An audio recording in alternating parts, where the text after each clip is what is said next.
So I want to talk about the winningest play in Dootron, and it's when you come up with the 8 on the very first card.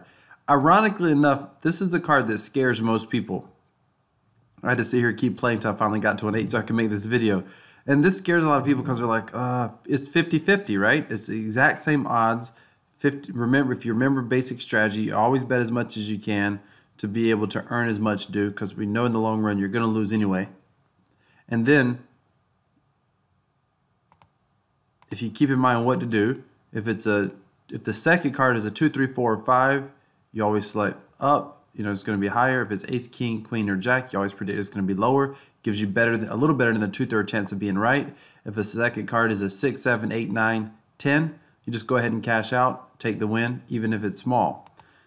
Small wins add up consistently.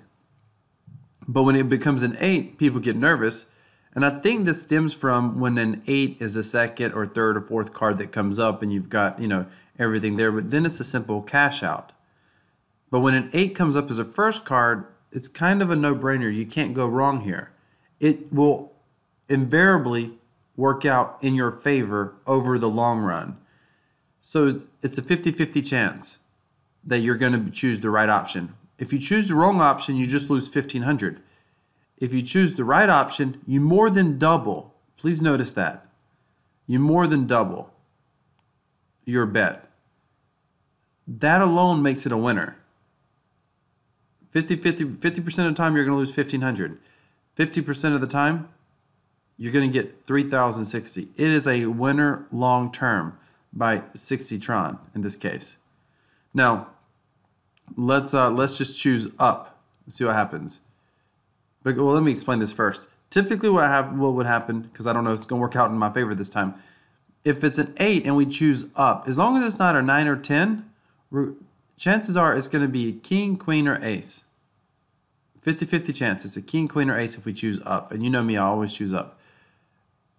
So if it's a king, queen, or ace, if it's ace, king, queen, we have a really good shot of being able to choose down and being right again. And so you're good. You have a pretty good shot that you're going to make it to round 3. And that just means that's going to be additional profit that you're going to earn. So statistically, the odds are in your favor that the 8 should not be the card that you fear the most. In fact, it should be the card that you like to see the most, because it practically guarantees that it's going to be profitable. In fact, it's probably the most profitable card in the entire deck. All right, so let's keep going. See what happens. Did we guess right? No, we guessed wrong. And if we would have guessed lower, by the way, we'd have got a 7, we'd have just cashed out anyway. Because remember, just recovering basic strategy. If you've seen the whole video, then you understand this strategy, the whole playlist. So thank you so much for watching. That's the winningest strategy, is when you have an 8. It didn't work out in our favor this time, but we have a 50-50 shot it's going to be a winner. And if we have a 50-50 shot that it's going to be a winner, you're going to win more than you risk on the initial bet. And it's potentially going to be a big winner for you. But at the very least, it's going to be a small winner when you are right. And that makes it probably the winningest strategy, probably the most profitable card in the entire deck if it's the first card.